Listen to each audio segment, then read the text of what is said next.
question now, Sri Kiran. Time is over. Question now. Honorable Chairman, sir, today I rise to bring to our no. Question or nothing is going on record, madam. Question or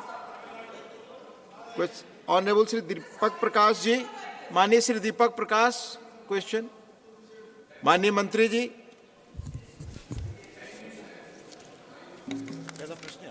agriculture and farmers welfare. उत्तर सभा पटल. माननीय Shri Arjun Munda ji, please. उत्तर सभा पटल. पहला supplementary. Sir, सबसे पहले मैं आपके माध्यम से देश के यशस्वी प्रधानमंत्री नरेंद्र मोदी जी और कृषि मंत्रालय को अभिनंदन करना चाहता हूं, बधाई देना चाहता हूं. उनके नेतृत्व में लगातार. हाँ, मेरा प्रश्न है सर. आप सवाल पूछे. हाँ, सवाल है सर. सवाल है कि केंद्र सरकार ने झारखंड में ऐसी कृषि भूमि जिस पर सिंचाई की व्यवस्था नहीं है कि प्रतिशतता के संबंध में कोई सर्वेक्षण किया है क्या? क्योंकि झारखंड में मुख्य रूप से धान की पैदावार की जाती है, जिसके लिए यहाँ पानी की पर्याप्त व्यवस्था नहीं है. माननीय मंत्री जी. माननीय उपसभापति महोदय जी, जैसा कि झारखंड और पूरे देश की हमारे प्रधानमंत्री जी चिंता करते हैं कि उसके सिंचाई के क्षेत्र में किस तरह से आगे बढ़ा जाए, और मुझे बताते हुए खुशी है कि 2016 के अंदर एक स्कीम बनाई गई जिसके अंदर 3 मंत्रालय, जिसमें कृषि मंत्रालय, जल शक्ति मंत्रालय और ग्रामीण विकास मंत्रालय के द्वारा योजना बनाकर काम प्रारंभ किया गया, जिसमें प्रधानमंत्री कृषि सिंचाई योजना बनाई.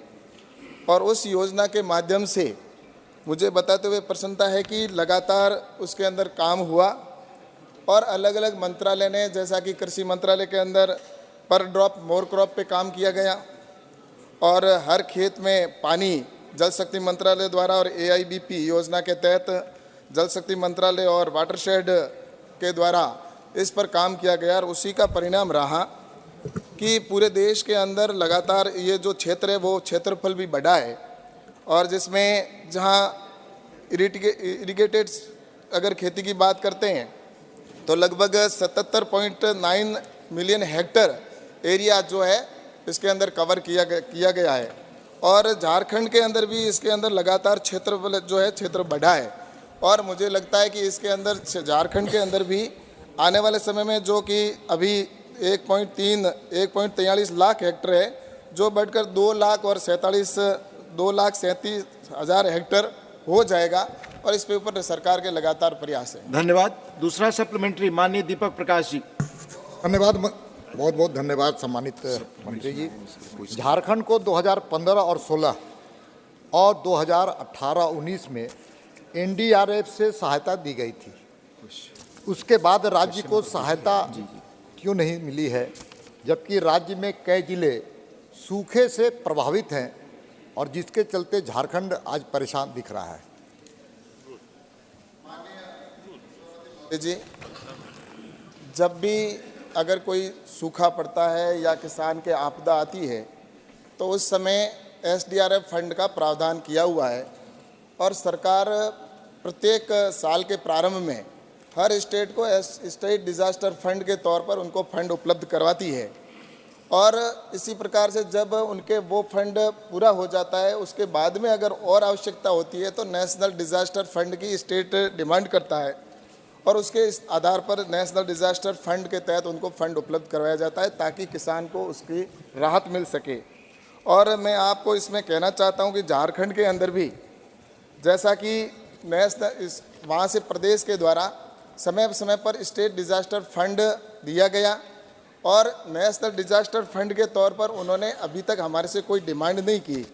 और उसकी वजह से, क्योंकि मुझे ये भी बताना है कि जब 2016 के अंदर 15-16 के अंदर नेशनल डिज़ास्टर फंड के तौर पर 273 लाख करोड़ रुपए जो थे, वह अभी बढ़कर जहां मुझे देखना है कि 637 लाख करोड़ रुपए हो चुके हैं. तो ये भारत सरकार की ओर से लगातार स्टेट डिजास्टर फंड लगातार झारखंड के अंदर भी बढ़ाया गया है, लेकिन राज्य सरकार से हमारे पास में झारखंड से कोई ऐसा प्रपोजल अभी प्राप्त नहीं हुआ है जिसमें उनको नेशनल डिजास्टर फंड की आवश्यकता हो. और स्टेट डिजास्टर फंड की गाइडलाइन है, उस गाइडलाइन को अगर फॉलो करते हैं, जैसा कि उनकी आवश्यकता के मापदंडों को अगर पूरा करते हैं, तो उनको तुरंत ही स्टेट डिजास्टर फंड उपलब्ध करवा दिया जाता है। झारखंड की सरकार ने जो बीच में नहीं आया, तो उसके जो उनके मापदंड पूरे होने चाहिए थे, वो मापदंड पूरे नहीं किए, उसकी वजह से ये स्थिति बनी है। धन्यवाद। Question number 2, doctor CM Ramesh. माननीय मंत्री जी। On the table of the House. First supplementary, doctor CM Sir, Ramesh. I gone through the statement of the answer. How the PLI scheme has helped improving the tech capabilities, capacity utilization, and competitiveness in the pharma sector, especially in MSME sector. Honorable Deputy Chairman, sir, there are two PLI schemes in the pharma sector which have been introduced by the government, and they have three different objectives. One is to boost the domestic manufacturing capacity in pharmaceuticals and drugs. Other is to reduce our import dependence.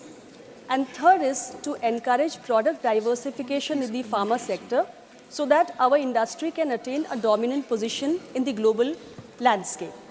The first PLI scheme, which is aimed at boosting the domestic manufacturing for the KSM, the key starting material, the APIs, as well as the drug intermediates. Regarding this scheme, sir, 48 projects for 33 bulk drugs have been approved with a total committed investment of 3,938.57 crores. Manufacturing of 22 bulk drugs has already been approved, and the production capacity of 89,000 plus million tons has been committed. So the manufacturing capability has been attained. The second PLI scheme has been aimed at,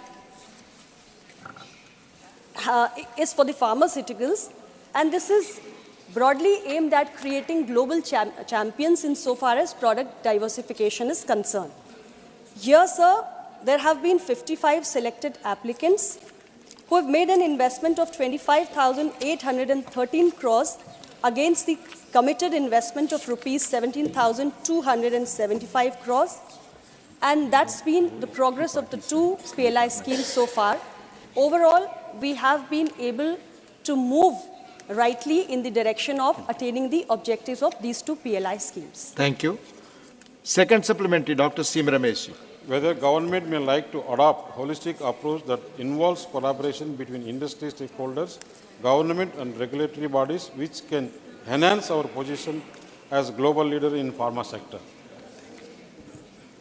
माननीय मंत्री जी। So any kind of cooperation between Government of India, pharma industries or the other statutory government regulatory bodies goes to foster more and more of regulatory compliance and convergences. In this regard, sir, the CDSCO, along with it coordinates the activities of the state drug control organizations and provides expert advices through statutory bodies like the Drugs Consultative Committee, along with the Drugs Technical Advisory Board. The Drugs Technical Advisory Board is also a multi-stakeholder body which includes experts from the pharmaceutical industry. Moreover, sir, a 2-day Chintan Shivir was organized last year in the month of February on drugs quality regulation and enforcement. This was primarily aimed at reviewing the implementation and processes of the policies and programs. And in this event, state government regulators, the representatives from the state governments, from the industry, they deliberated at large on the transparency and compliance to the Indian drug standards, the regulatory capacities across states and center, the global best practices, also the introduction of newer interventions like digital tools, clinical trial standards, etc., to create a multi-stakeholder approach for the benefit of the common citizens. Thank you. माननीय श्री जवाहर सरकार जी। What actions have been taken to recoup the reputation of Indian pharmaceuticals that went for a 6 in Africa, in Central Asia, after several deaths took place because of exports of faulty medicines, pharmaceutical products? Thank you. Thank you. Record first that the Indian pharmaceutical industry enjoys a very good reputation in the global landscape. India is popularly known as the pharmacy of the world. Yes. Sir, in terms of volume, we are the third largest in the world, and in terms of value, we are the 14th largest, currently valued at $55 billion and aim to reach $130 billion by 2030. So we enjoy a very good reputation, and especially during the COVID-19 pandemic, sir, our industry, despite the nationwide lockdown, was able to maintain a steady supply of COVID vaccines and other COVID-related medicines to more than 100 countries across the world under India's very, very unique Vaccine Maitri initiative. Our exports have also been consistently growing, sir, in the past 1 decade. However, I would agree with the honorable members that even if there are some few isolated cases of substandard products, then we need to take some proactive measures, and that Government of India is committed to. This issue actually pertains to the Ministry of Health, sir, and the Ministry of Health has, along with the CDSCO, they take appropriate measures. They have looked into the specific issues also that they have quoted. It is under active examination, but broadly, Government of India is committed to ensuring the safety and quality of medicines. And I again repeat, sir, the brand image of the Indian pharma industry remains intact, which is evident from the fact that our exports are consistently growing. Between April to December 2023, our growth rate has been 8.19%. Thank you. Mani GVL Narsimha Rao. Thank you, sir. First of all, I'd like to congratulate the Honorable Prime Minister and the government for the market access initiative, through which several export promotion initiatives have been taken for the export of the pharmaceuticals. So my question is, whether the remission of duties and taxes on export products, the ROTTEP scheme, this is not, the pharmaceutical products are not included, as per my knowledge, in the list of eligible products for the ROTTEP scheme. I'd like to ask the Minister what is the actual position on this, and whether pharmaceutical products also will be considered for the benefits under ROTTEP scheme. Thank you, sir. Thank you. So we keep reviewing the products which are to be remitted under the ROTTEP scheme. I will collect the necessary details and I will inform the honourable member. Thank you. Mani Kartikeya Sarma ji. I'd like to ask the Honourable Minister, what is the ministry doing in respect of exploring new markets, especially in the manufacturing? I want to congratulate that you have allowed manufacturing of medicines, especially on which are rare genetic disorders. Question, there are please. huge market potentials. What is the ministry looking at? How is it looking at those opportunities? It is the constant endeavour of our ministry to not just expand our export presence in the existing markets, but also to keep exploring the new emerging markets. And which is why today the Indian pharma industry has its presence in over 200 destinations. We are trying to make use of our market access initiative particularly, which has a focus country approach. And we are making inroads into the Latin American and Caribbean region, the Asia Pacific region. Right now we are focusing on certain specific countries under the Latin American region, which is Argentina, Brazil and Chile, and also in the Africa, in the South Africa, in Nigeria, in Kenya. So we are making these initiatives under the MAI scheme. Apart from that, sir, we have a dedicated EPC, Pharmaxil, which also makes efforts to kind of make inroads into the markets which have an untapped potential. And lately we have concluded two very important free trade agreements, the SEPA with UAE and the ECTA with Australia. Those are also opportunities available with our exporters in the pharma industry to explore these newer markets. And the other FTAs which we are negotiating once concluded, will also provide better access to our exporters in the pharma sector. Thank you. Question number 3, Mani Shri R. Girirajan. Thank you, sir. Honorable Minister, माननीय मंत्री जी, doctor Danve Rao साहब दादा राव होंगे. First supplementary. Thank you, sir. Thank you for reply. Honorable Chairman, the budgetary allocations for Southern Railway, particularly for the railway projects and passenger amenities in Tamil Nadu, are very much wanting for more than 10 years. In his reply, the Honorable Minister himself has confirmed that the railways have sanctioned an amount of rupees 879 crore in the years of 2009 to 2014. I would like to know from the Honorable Minister the amount allocated to railway projects in Tamil Nadu from 2014 to 2022 and the income generated through passenger and freight traffic and other sources during the last 10 years since 2014, and the steps to be taken by the government to complete several projects, railway projects in Tamil Nadu pending since 2008. And the list of projects actually... Please be brief. Be brief in your question. I'll conclude. List of railway projects still pending. I would like to know the exact status of the long pending railway projects, sir. Thank you. Be brief in question. I expect reply also to be brief. सभापति महोदय, तमिलनाडु ये जो राज्य है,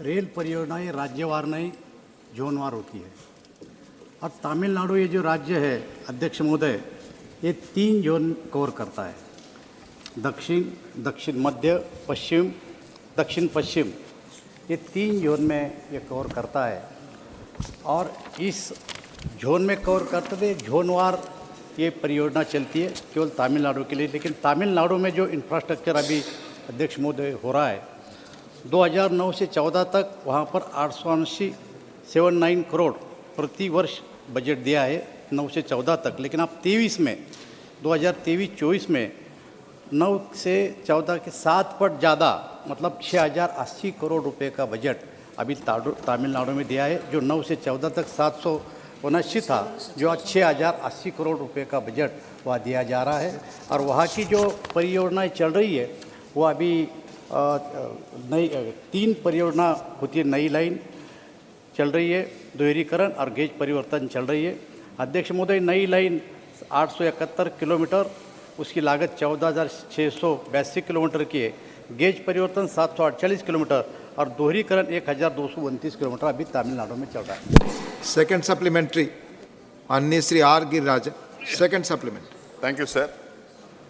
Sir, under the Amrit Bharat Station scheme, Southern Railway plans to complete the upgradation of 90 railway stations in this year and 15 stations in Chennai region.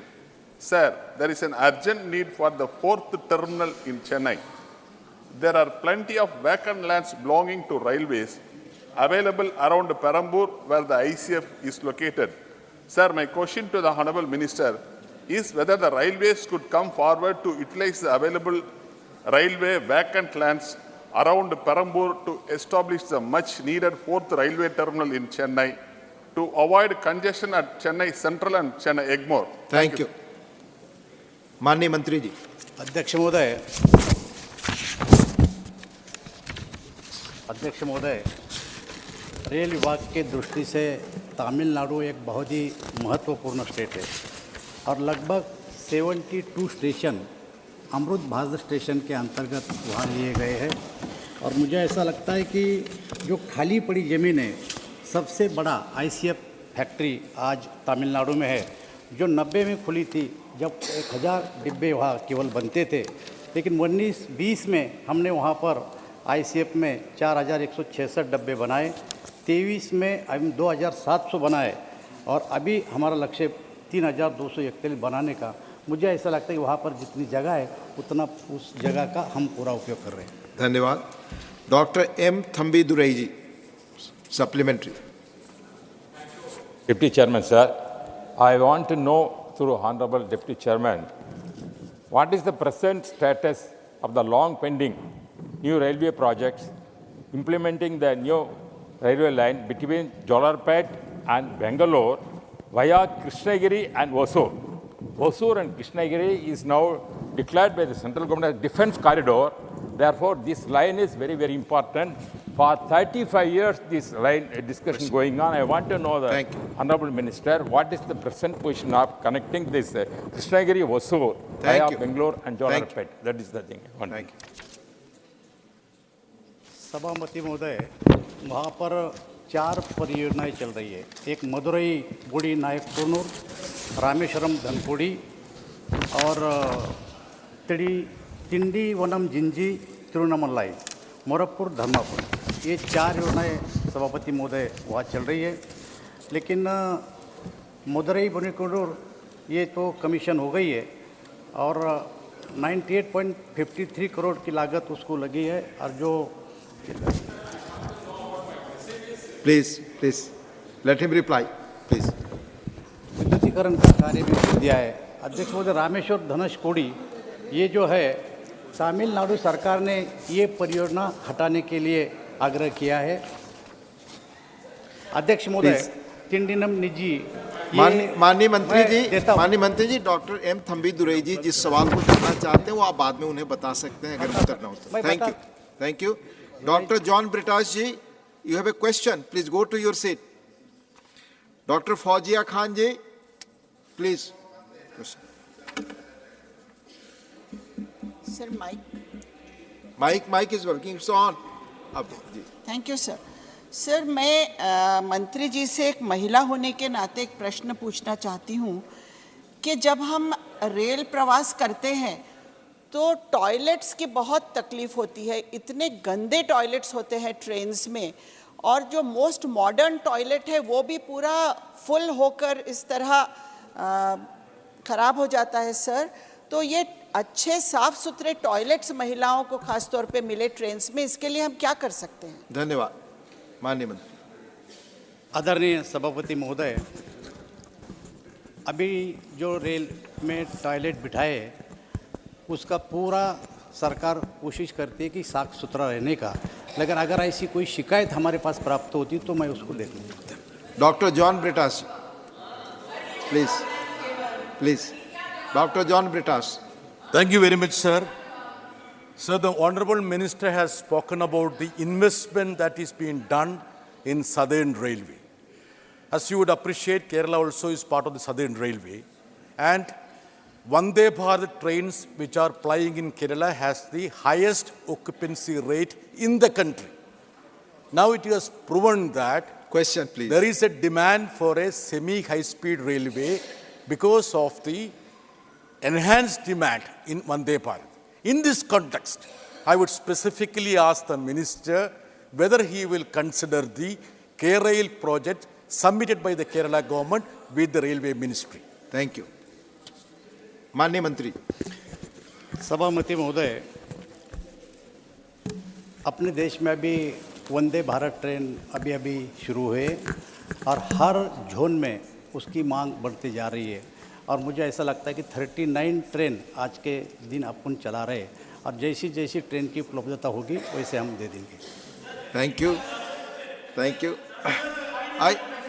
There are other methods.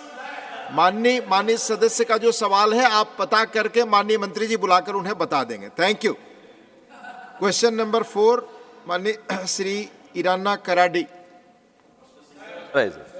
माननीय मंत्री जी, first supplementary. माननीय उपसभापति। धन्यवाद उपसभापति महोदय। Post office और डाक सेवाओं के संचालन में सबसे महत्वपूर्ण भूमिका ग्रामीण डाक सेवकों की होती है। ग्रामीण डाक सेवकों की बहुत वर्ष से मांग है कि उन्हें विभाग द्वारा दिए जा रहे लाभ जैसे अवकाश, HR, TA, DA, पेंशन और स्वास्थ्य सुविधा इत्यादि भी दिया जाए जिसकी सिफारिश 2015 में कमलेश चंद्र समिति द्वारा भी की गई थी। मेरा मंत्री जी से प्रश्न है कि सरकार द्वारा ग्रामीण डाक सेवकों की मांगों पर अभी तक क्या कार्रवाई की गई है?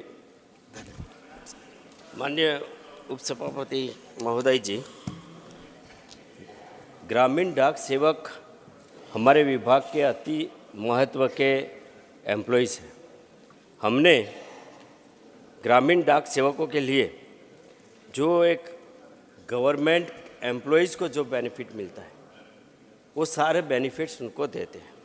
हालांकि वो उनका ड्यूटी आवर्स 4 to 5 आवर्स रहता है और ये 4 to 5 आवर्स में भी करीब 10,000 से लेकर 35,000 तक डीए अलाउंस, उनको जीडीएस में जो एक गवर्नमेंट एम्प्लॉइज़ को जो बेनिफिट मिलता है वैसे gratuity, group insurance, service discharge benefits, एक तरीके से जो न्यू जो बेनिफिट है राइट नाउ जो हेल्थ के भी, वो सारे बेनिफिट्स हम ग्रामीण डाक सेवक को देते हैं। सेकंड सप्लीमेंट्री अन्य कडाडी जी। मेरा मंत्री जी से प्रश्न है कि वर्तमान में पोस्ट ऑफिस में कितने निष्क्रिय खाते और अदावित राशि है और क्या सरकार इन निष्क्रिय हुए खातों में जमा राशि का प्रयोग ग्रामीण इलाकों में पोस्ट ऑफिस के आधुनिकीकरण हेतु करेगी? धन्यवाद।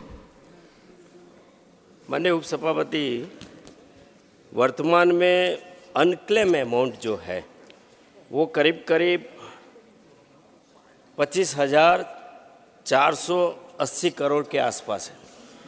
हमने अभी एक स्कीम चलाया है जो अनक्लेम अमाउंट है उसको वेरीफाई करके उसके जो हेरिडिटरी में जो उसके परिवार में जो लोग हैं उनको हम खुद सामने से आइडेंटिफाई करते हैं। और वैसे हमने मार्च 23 और दिसंबर का मैं आपको एक फिगर देता हूँ। अनक्लेम अमाउंट हमने मार्च 23 में 21 लाख अकाउंट में 1,240 के आसपास करोड़ अमाउंट हमने उनको वापस किया है और दिसंबर 2023 में 33.35 अकाउंट में 1,319.67 करोड़ रुपीस की अमाउंट हमने उन अनक्लेम होल्डर्स है जो अकाउंट होल्डर है उनका वेरिफिकेशन करने के बाद उनको हमने वापस उन परिवार को दिया है। Thank you. माननीय श्री दिग्विजय सिंह जी। धन्यवाद माननीय सभापति महोदय। पूरे देश में पोस्ट ऑफिस में लगभग 7.5 करोड़ अकाउंट्स हैं। इन 7.5 करोड़ अकाउंट्स में कितनी राशि जमा है?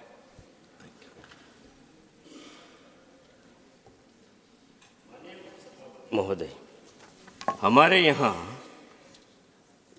टोटल 1,64,000 से अधिक पोस्ट ऑफिस में जो हमारे कुल अकाउंट है उस अकाउंट में अभी तक अलग अलग स्कीम्स में, चाहे वो आईपीपीबी के अकाउंट है उसमें 8 करोड़ से अधिक अकाउंट है और उनमें मुझे कहते हुए गर्व महसूस होता है कि 47% ऑफ आईपीपीबी वो वुमेन के अकाउंट का है।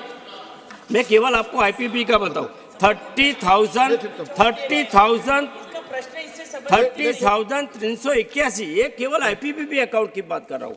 और जो पोस्टल जो अकाउंट है उनमें से हमने 1.43 लाख करोड़ अमाउंट डिपॉजिट है। Thank you. माननीय Sujit Kumar ji. Today, post officers in our country are providing not just postal services, but also many additional services like passport seva, banking facilities, and other citizen-centric services.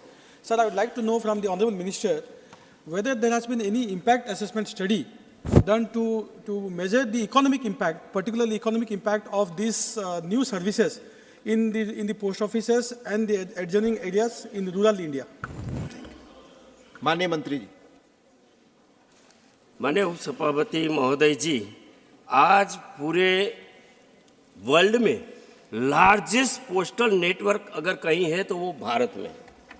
आज हमारे देश में रूरल में 1,49,000 से अधिक post office rural में है और करीब 15,000 से अधिक अर्बन में है। ये पोस्टल नेटवर्क जो है वो सबसे ट्रस्टवर्दी नेटवर्क है। आज पहले ये केवल डाकिया डाक लाने का काम करता था, लेकिन ऑनरेबल प्राइम मिनिस्टर्स की मार्गदर्शन में, नेतृत्व में ये डाकिया अभी डिजिटल डाकिया हो गया है। ये डाकिया केवल मेल और पार्सल नहीं देता है, लेकिन आज वो बैंकिंग सर्विस देता है, इंश्योरेंस सर्विस देता है। हर सिटीजन्स के लिए जो बेनिफिशरीज है उनका जो डायरेक्ट बेनिफिट ट्रांजैक्शन का जो ट्रांजैक्शन होता है वो सारा रूरल में, चाहे वो वुमन का हो, चाहे एग्रीकल्चर के लिए किसान का हो, या कोई भी भारत सरकार की सोशल सर्विस की स्कीम हो, वो सारा ट्रांजैक्शन रूरल एंड पे, डोर स्टेप पे अगर कोई चेहरा अगर भारत सरकार का सर्विस देता है तो हमारा पोस्टल विभाग देता है। आज पोस्टल विभाग ने मॉडर्न टेक्नोलॉजी को एक्सेप्ट करके मिनिमम गवर्नमेंट, मैक्सिमम गवर्नेंस जो हमारे आदरणीय प्रधानमंत्री जी चाहते हैं वो सारी सर्विस देते हैं। Thank you. Shrimati Seema Dwivedi ji, Shrimati Seema Dwivedi ji, please. Seema Dwivedi ji. माननीय उपसभापति महोदय, मैं धन्यवाद देना चाहती हूँ आदरणीय प्रधानमंत्री जी को और माननीय मंत्री जी को कि संचार प्रणालियों के कार्यान्वयन में, डाकघरों की स्थापना में ग्रामीणों की संख्या में अच्छा इजाफा हुआ है और इसका ग्रामीणों को लाभ भी मिलता है। सवाल क्या है? महोदय, मैं आपकी अनुमति से जानना चाहती हूँ कि देश का बड़ा प्रदेश है उत्तर प्रदेश, और उत्तर प्रदेश में ग्रामीण डाकघरों की संख्या है 16,055। तो महोदय, मैं आपकी अनुमति से जानना चाहती हूँ कि क्या ग्रामीणों की सुविधा बढ़ाने के लिए इन डाकघरों की स्थापना को बढ़ाने पर सरकार विचार करेगी? हाल ही में हमारी सरकार ने ब्रिक एंड मोटर्स के बेस पे हर एवरी 5 किलोमीटर्स में, और जैसे हिली एरिया हो, डेजर्ट हो या जो फॉरेस्ट एरिया है, उनमें हमारे नॉर्म्स में रिलैक्स देने के बाद एवरी सिटीजन्स को हमने टच करने के लिए हमने एवरी 3 किलोमीटर्स पे नया पोस्ट ऑफिस खुला है। अगर उत्तर प्रदेश में भी आवश्यकता होगी तो हम खोल रहे हैं। अभी मैं आपको ये बताना चाहता हूँ, पहले की कांग्रेस की सरकार के समय में करीब 634 पोस्ट ऑफिस बंद हो गया था।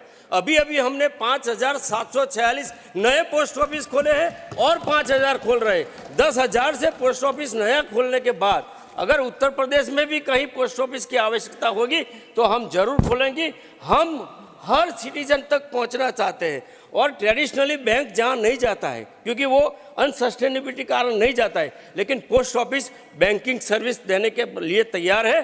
अनबैंक एरिया जो भी है वो सारे अनबैंक एरिया को हम कवर करेंगे। Thank you.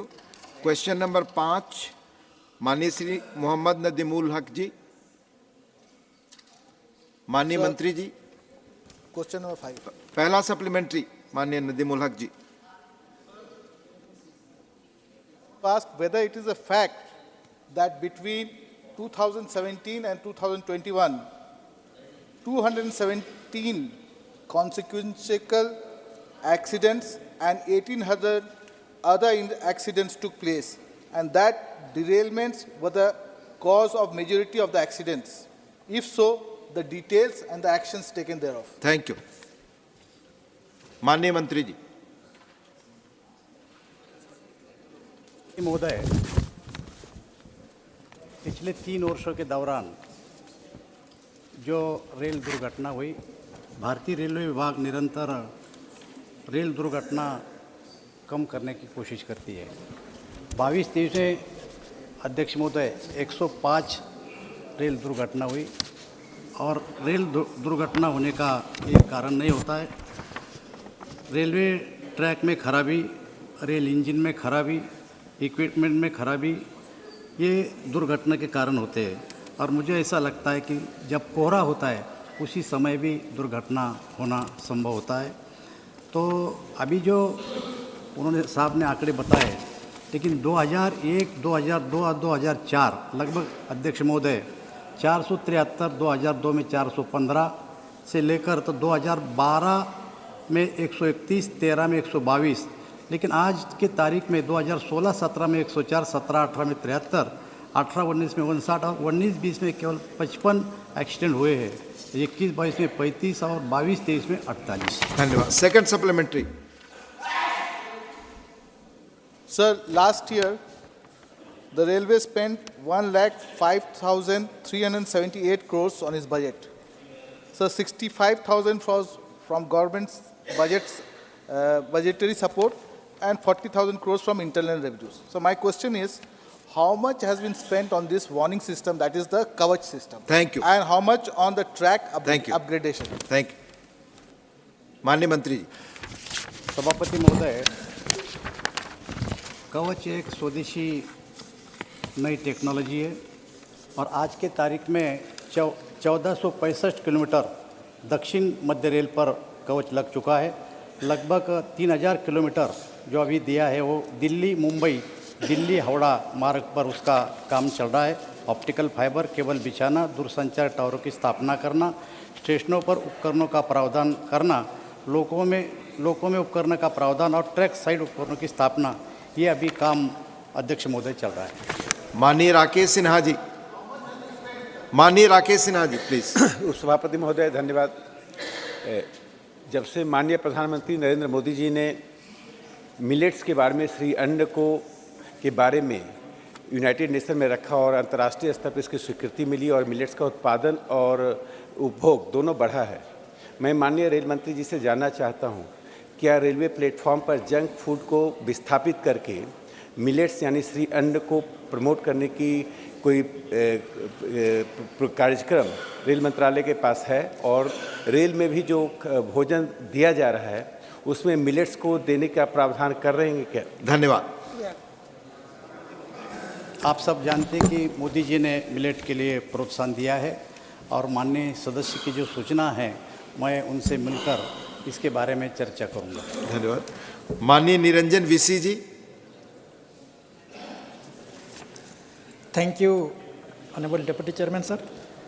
Sir, coach washing plant at Kontabanji and railway under bridge has been sanctioned by East Coast Railway since last 2 years, but the work has not been started. So I would like to know from Honorable Minister when the work will be started. माननीय मंत्री जी। सभापति महोदय, ये कवच के बारे में पूछा गया प्रश्न है। अगर माननीय सदस्य को अगर इसके बारे में जानकारी तो मैं समय दूंगा और चर्चा करूंगा। Thank you. Honourable A Rahim, your question. Sir, every life is very precious. Sir, in the past years, many lives have been lost on the track. Sir, including trackmen and track women. Sir, 361 workers died on railway tracks in last 5 years. Sir, my question, in how many railway divisions has red check device been fully implemented? Red check device. Thank you. सभापति महोदय, कि ये जो मृत्यु होती है, सभापति महोदय मैंने तो आंकड़े आपको बता दिए हैं, लेकिन जो कर्मचारी है उनकी जो मृत्यु हुई आज के तारीख में आंकड़े मेरे पास नहीं, मैं सभापटल पर रखूँ। Thank you. Question number 6 please, he will keep. Question number 6 doctor Amar Patnaik ji. माननीय मंत्री जी। First supplementary doctor Amar Patnaik. Sir, greenhouse emissions are at the core of the discourse on adverse climate effects.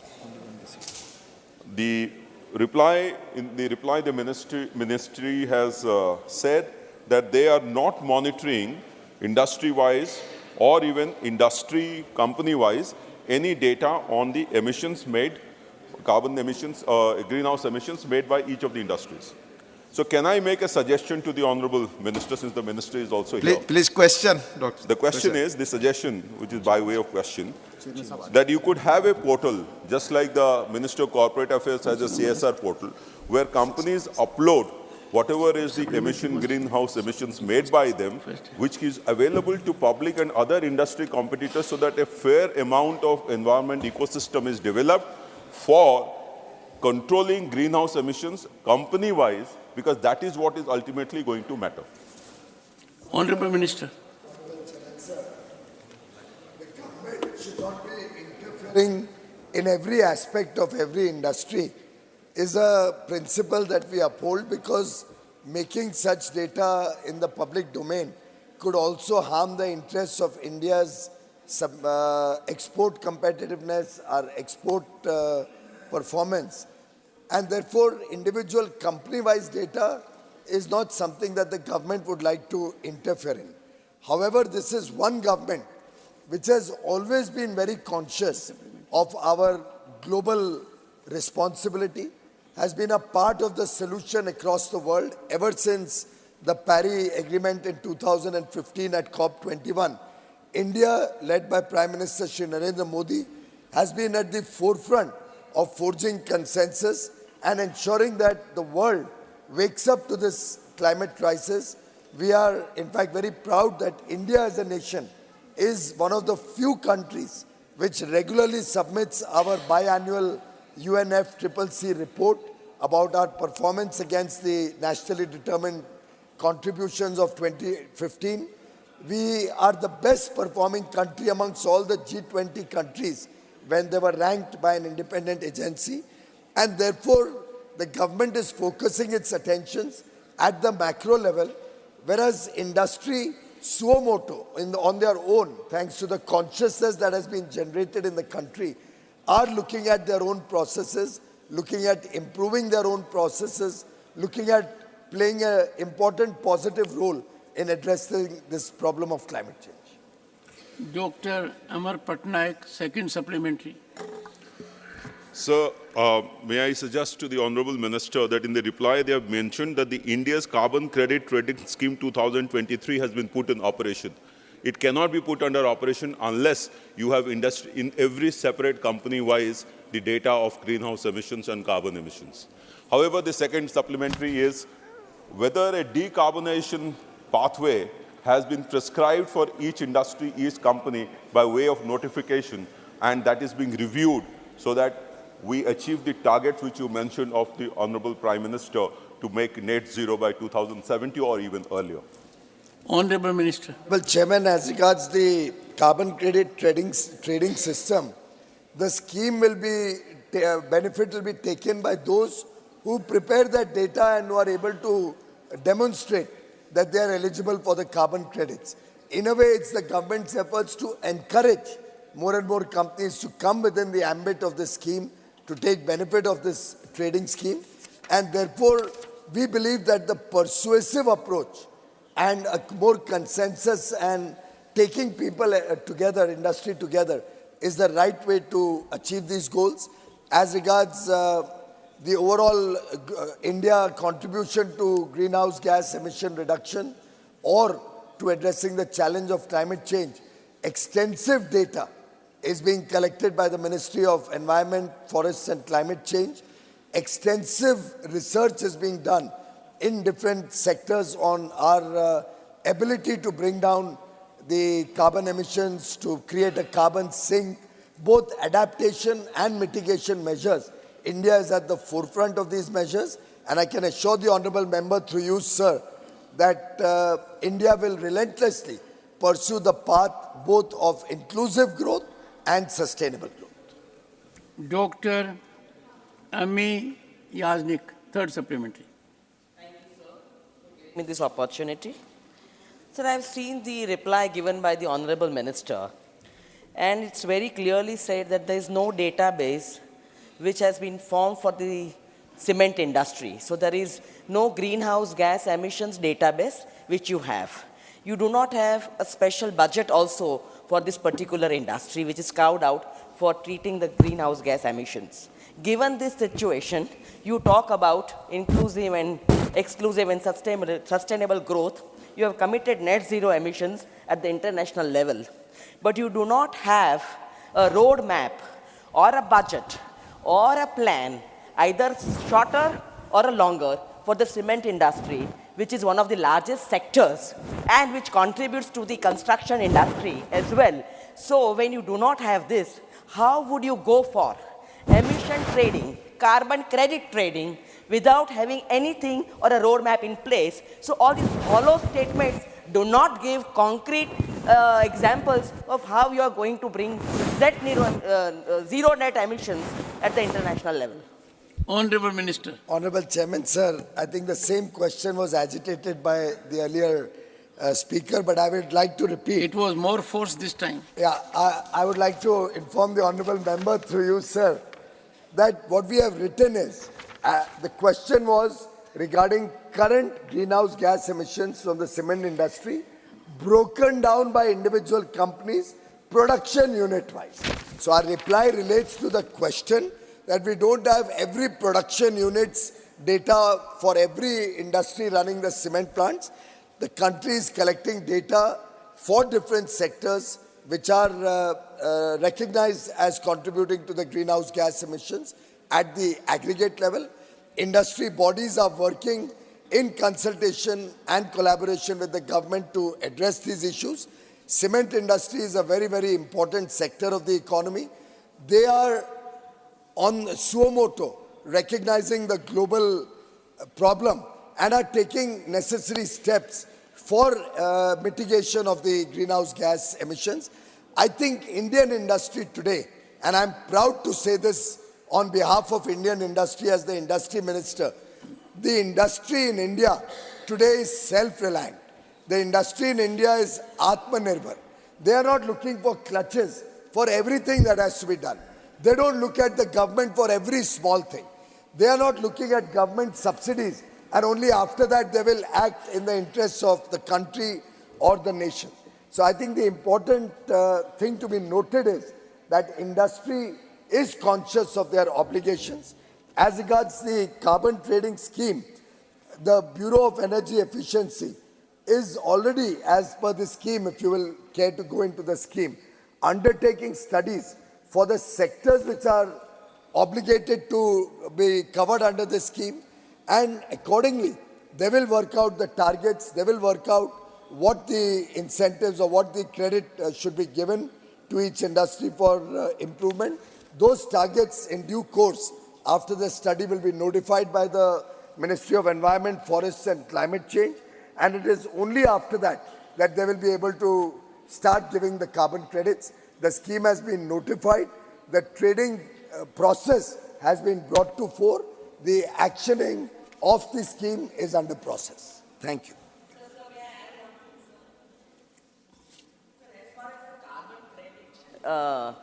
Trading, it was already there in place. It's not a new thing that has come. And Gujarat had one of the industries which is topping the list in fluorocarbons. So it is not a new thing. You already have a roadmap. So how are you going to implement it? That is the question. Honorable member, I didn't hear you. What did you say? Gujaratis? Industry which is already dealing in this emission trading. So it was already there, put by the UPA years, during the UPA years. So there is already a roadmap. You just have to follow it. But I think you are perplexed and puzzled how to go about it. I'd like to, sir, I'd like to... She's appreciating you. I would like to thank the honorable member for having highlighted how the Prime Minister, when he was the Chief Minister of Gujarat, was at the forefront of the fight against climate change. In fact, Honorable Chairman, sir,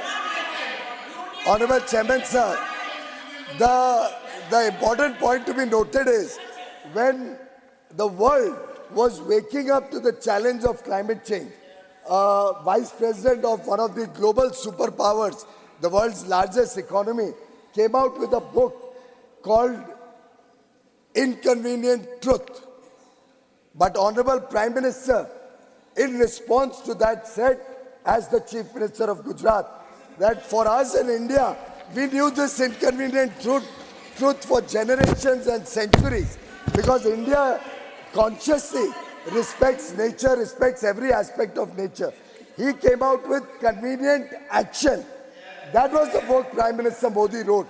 Convenient Action.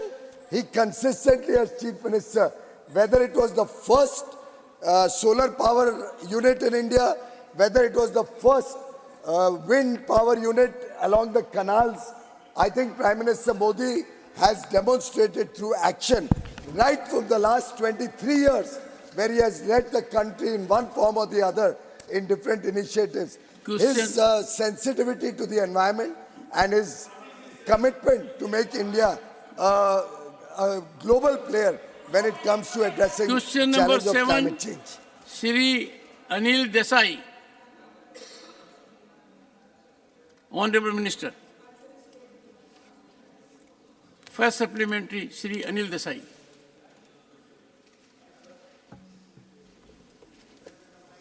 Mike. Yeah. Sir, thank you, Chairman, sir. Honorable Agriculture Minister has given a very elaborate, in fact, I'd asked specific questions, but going beyond the scope of the questions, the answer is very elaborate. I'm going by the answer which has been given, and in the answer, Pradhan Mantri Fasal Bima Yojana has been emphasized. During the year 22-23, 1175 lakh farmers' applications were enrolled, and the funds allocated in the sense it is taken that claims which were paid were to the tune of 15,500 crores. So if we go by, because in PM FBI, which was introduced in 2016, it needed improvement every year because the farmers' woes on the ground were never heard. And if we go by the answer itself, that 15,500 crores came by way of claims to the farmers, and average farmer gets around 1,320 rupees on an average per farmer. And the farmer who pays by way of his paying the premium, that comes to 2% of the Kharif and 1.5% for the Rabi, that comes to, on an average, more than 5,000 rupees is paid by the farmer. And this itself shows, the government answer itself shows that PMFBI, which very much emphasis is made, and with pride the government has been saying that over the years this is very beneficial to the farmers, which is not the fact. Because on the ground, farmers are crying. You can very much verify the facts from the insurance companies itself, from the government department itself, and more than anything from the farmer. May Your supplementary. May I know from the Honorable Minister what improvements are being done or have already been done, which will really, this Pradhan Mantri Fasal Bima Yojana will be a beneficial instrument in the hands of government to give the benefits to the farmers. Honorable Minister. सभापति जी, भारत का फसल बीमा योजना 2016 में शुरू है नया policy के तहत, and this is the first largest crop insurance scheme in the world in terms of farmers registration. And also, sir, this is the third largest scheme in the world in terms of insurance premiums. Like हमारे देश में 7 साल में 49.44 करोड़ किसान application enrol किया है sir, and अभी इस साल में 14.06 करोड़ एप्लीकेशन आया है, एंड इसी में प्रीमियम भरा है 7 साल में 29,183 करोड़ रुपए प्रीमियम किसानों ने भरा है सर. क्लेम्स रिसीव्ड 1,46,664 करोड़ रुपया, लाइक बहुत ज़्यादा गुना बढ़ा है प्रीमियम मिलने में. हर साल हम किसान 100 रुपीस भरा तो गवर्नमेंट ऑफ इंडिया स्टेट को मदद देते हैं सर. ये तो पूरा का पूरा स्टेट इसके इम्प्लीमेंटिंग एजेंसी है, एंड भारत सरकार अपने हमारे हिस्से स्टेट को देते हैं, एंड स्टेट टेंडर बुलाते हैं, स्टेट इम्प्लीमेंटेशन करते हैं, भारत का हिस्सा उसको मिलता है. एंड हम अभी किसानों को 100 रुपये में 100 रुपये पे किया तो अभी तक 502 रुपया किसानों को मिला है सर अभी तक. इसीलिए वो 29,000 करोड़ के लिए 1,46,000 किसान का हिस्सा दे गॉट द क्लेम्स इन किसान सम्मान फसल बीमा योजना में. सभापति जी, हम इसको नया फसल बीमा योजना का नीति लाए हैं. इसी में हम 33 से अधिक नुकसान किसको होता है उसको वो क्लेम देने का ऐसे हम नया पॉलिसी बनाया है। टेंडर प्रक्रिया को 3 साल को हम बढ़ाया है। ऐसे ही स्वेच्छा से कौन खुद करना चाहते हैं, इसी में कंपलसरी नहीं है, कौन भरना चाहते हैं फसल बीमा को वो भरा सकते हैं, स्वैच्छिक है इसी में। इसीलिए टेक्नोलॉजी को हम अपनाए हैं सर, डिजिटल टेक्नोलॉजी को अपनाए हैं, सॉफ्टवेयर को हम किया है। इसके कारण स्टेट क्या करना चाहते हैं उसके हिसाब से वो कर सकते हैं। भारत सरकार अपना हिस्सा हम देते हैं sir. Second supplementary Shri Anil Desai. Sir, for my first supplementary, I would request the Honorable Minister to go by the answer and please answer correctly, because the answer which is given by is completely wrong, and what the explanation was given by the Honorable Minister doesn't satisfy me or my expectations, because I have different figures with me. Anyway, my second supplementary, sir, may I know from the Honorable Minister that the figures which were asked in my question regarding the pulses, that 21-22, that demand which was projected in pulses was 267, whereas the production was 273. And the imports at the same time, which is shown on the earlier page, that it goes up to 2699 imports of pulses. May I know from the Honorable Minister through you, sir, that why this anomaly or why this mistake is taken, whether it is a mistake in the answer, or when the production is higher than the demand, where is the question of importing the pulses in that very year? Yes. So how do you justify that during 21-22, when the pulses production was much higher than the demand at that time from the domestic demand in the country, what was the need to go for the import of the pulses? Honorable Minister.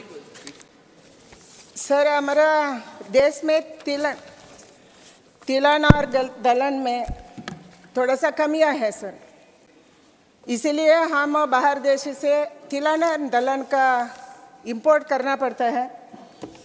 तिलहन और दलहन को बढ़ाने के लिए, भारत आत्मनिर्भर बनाने के लिए भारत सरकार लगातार काम कर रहे हैं सर, उसको मदद भी दे रहे हैं। इसलिए हम एरिया बढ़ाना है, प्रोडक्शन बढ़ाना है, प्रोडक्टिविटी एंड उत्पादन एंड उत्पादकता दोनों बढ़ाने के लिए हम काम कर रहे हैं। दलहन में थोड़ा सा कम हर साल हम फेस कर रहे हैं, क्योंकि ज़्यादा से ज़्यादा तूर ज़्यादा उगाने वाले स्टेट है सर, कर्नाटका, महाराष्ट्र। इधर तूर का था, ये तो दलहन का था। दलहन का सवाल पूछे हैं। प्लीज आपका क्या समस्या है? Yes honourable minister. इसीलिए दलहन और तिलहन को हम आत्मनिर्भर बनाने के लिए काम कर रहे हैं। इसके लिए हम दलहन का हब बनाए सर, 250 हब्स बनाए हैं, एंड नया वेराइटीज़ को हम अनुसंधान कर रहे हैं। क्लाइमेट रेसिलिएंट वेराइटीज़ को हम अनुसंधान कर रहे हैं, हमारा ICR रिसर्च कर रहे हैं, एंड ऐसे डोमेस्टिक MS को हम बढ़ाया है सर। MS से हम खरीदते प्रोक्योरमेंट करते हैं, क्योंकि MSP देने से किसानों को लगता है हम क्या उगाते हैं उसको लेते हैं, सरकार लेते हैं बोल के, इसीलिए उसको हम ज़्यादा कर रहे हैं। एंड इसके कारण हम दलहन को ज़्यादा बढ़ावा देने का काम, area production and productivity and production बढ़ाने का काम कर रहे हैं सर। एंड तूर में थोड़ा सा कमियां है, क्योंकि कर्नाटका, महाराष्ट्र में ज़्यादा उगाते हैं तूर दाल, उधर सूखा पड़ा है सर। सूखे के कारण दलहन के तूर में कम हो गए सर। इसको हम इंपोर्ट करने से पूरा देश को ठीक करने को सोच कर रहे हैं sir. Supplementary number 3 Shri Ashok Kumar Mittal. माननीय वित्त मंत्री जी ने अपने बजट भाषण में कहा कि किसानों को दी जाने वाली मिनिमम सपोर्ट प्राइस दुगनी कर दी गई है, जो कि सराहनीय है। मेरा माननीय मंत्री जी से प्रश्न है, क्या भारत सरकार MSP को कानूनी गारंटी देने के लिए कोई कानून लाने के बारे में विचार कर रही है? Honourable minister.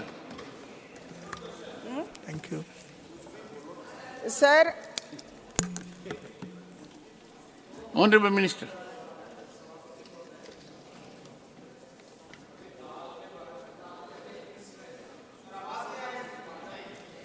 अधिक होती है, कुछ में कम होती है, कई किस्मों में से, जिसमें तूर दाल के बारे में कहा गया। पिछले बार कर्नाटका में सबके जानकारी में है कि वहाँ अच्छी फसल नहीं हो पाई सूखा के कारण, और जो तूर दाल होती है उसके उत्पादन के लिए समय बहुत अधिक लगता है। चना दाल का जो उत्पादन है वो अधिक है। कुल जो दाल उत्पादन देश में हुई है उसके अनुसार सरप्लस है, लेकिन जो आवश्यकता है तूर दाल की उसमें कमी आई। तो दूसरी बात यह है कि उन्होंने जो मैं माननीय सदस्य को बताना चाहता हूं कि माननीय मोदी की गारंटी है एमएसपी के बारे में, किसानों का आय दुगुना हो, उसको सही लागत और उसका लाभ अच्छे ढंग से मिले, ये अपने आप में मोदी जी की गारंटी है। Question hour over. Honourable member Kavita Patidar to move that an address be presented to the President in the following terms: that the members of the Rajya Sabha